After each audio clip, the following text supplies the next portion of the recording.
Influencer marketing is when social media celebrities or personalities use their clout with their audiences to talk about a product or a service that they're passionate about, that they've used. Typically, social media personalities who have great influence over their communities are able to help you as a brand get the word out about your brand, sell your product or service to their audience because it's being endorsed to a certain degree by that social media personality. It gives it a little more credibility than, say, just an ad might. The value of an influencer campaign is that it really leads to word of mouth promotion of your product or service on social media. It can be oftentimes perceived as a little more believable or a little more reliable than just an ad. The social media personality who's talking about your product has the opportunity to really personalize the message to their audience, really speak directly to them about the product or service. Social media personalities have developed a really strong relationship, bond, and trust with their audience. And because the audience trusts that person, they may be more likely to purchase a product or service than if they just saw an ad for it. The other benefit of influencer marketing is that although it may not lead to direct purchases, and we might consider this a little more middle of the funnel type activity, it can lead to a lot of great user-generated content, so a lot of authentic pictures and videos that you can then reuse in your paid media. So when you're evaluating the cost of a potential influencer campaign, don't underestimate the value of the assets that you'll procure as part of doing your influencer campaigns. It really is like word of mouth marketing.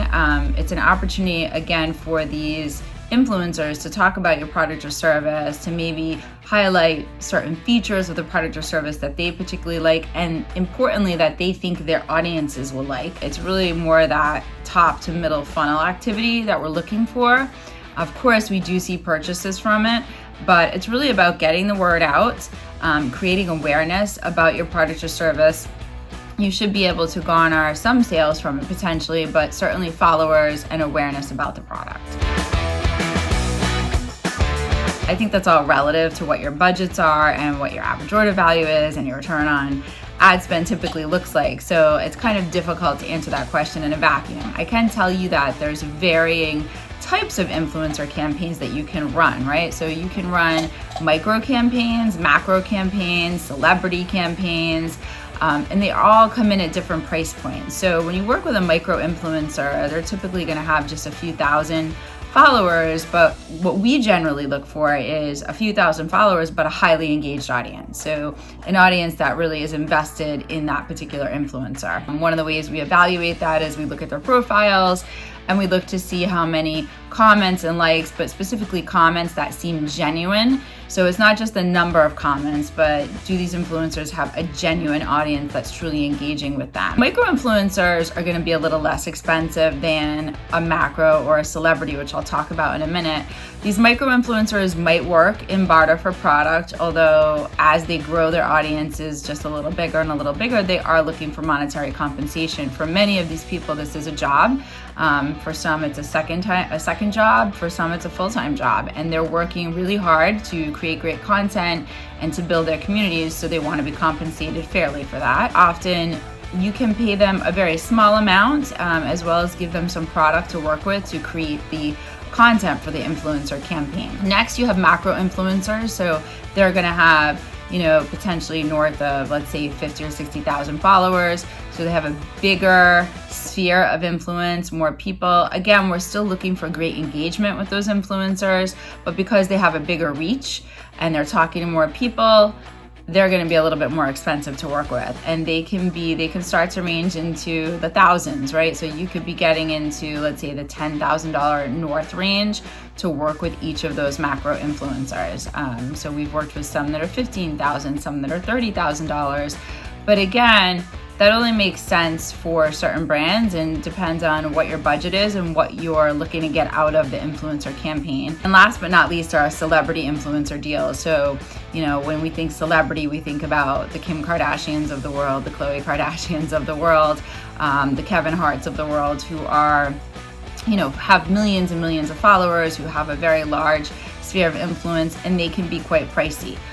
So the Kardashians in some cases can get $1 million for a one-time spot of a product. There are other celebrities who can command similar price points, like The Rock gets quite a bit of money for a one-time placement. So obviously those are for bigger brands with bigger budgets. But if you're looking for, an influencer campaign that you can have on in a steady state at smaller budget levels, they're there. It's just a matter of picking the right micro influencers to work with to make sure that you get great reach, great engagement, and ultimately great word of mouth about your product. Influencer marketing started to get a really bad rap. I want to say 2019 for sure. It started to see a bad rap where it seemed like influencers were divas, they just wanted free product, and did it really work? Or, were their followings really engaged enough for it to make a difference in the bottom line of your company? There is fraud in influencer marketing, sure, just like there is in paid digital marketing. So it comes down to picking the right influencers. They're not divas. They actually want to be able to make a great connection with their audience and with you and talk about the product or service that you've asked them to represent. You really have to be careful to look for fake influencers and fake followers and make sure that you're engaging with the influencers who are trusted, who've worked with other brands. You certainly can ask for references and really put together a professional plan to work with them. So while there are obviously pitfalls that you need to watch out for, there's definitely a lot of great return on investment that could come from influencer marketing, and it can work across a wide array of products and services.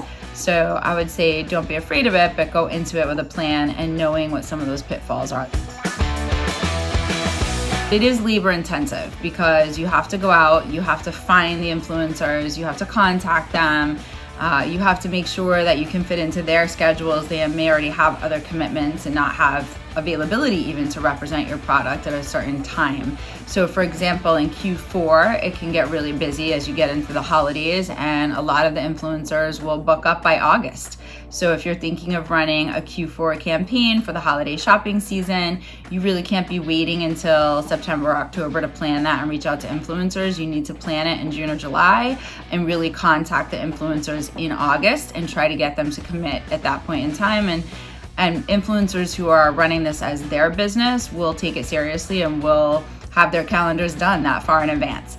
So you certainly want to be planning ahead to work with influencers. You're really gonna have the best success when you give influencers strong direction. So while you don't want to control their creative or their narrative, you do want to explain to them exactly what you need to get out of the campaign. So what are the kinds of assets? Are you hoping to get videos from the campaign? Are you hoping to get still shots?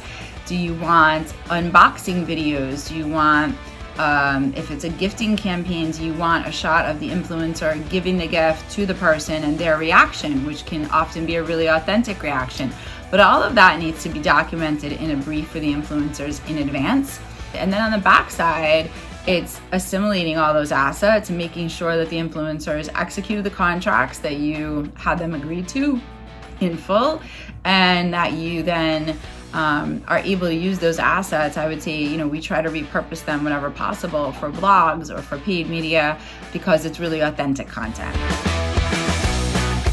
So if you're looking to do an influencer campaign for the first time, you really need to start with the end goal in mind, right? So what is it that you want to get out of the campaign? How many people do you want to reach? How many engagements do you expect to get? And how many pieces of content do you want these influencers to generate for you that you can then repurpose and reuse in future campaigns? One of the things I've been most impressed with our influencer campaigns is the content we can get. It's completely authentic. It includes product shots. It doesn't look posed. It looks very real. It is very real, and that seems to resonate really well with audiences.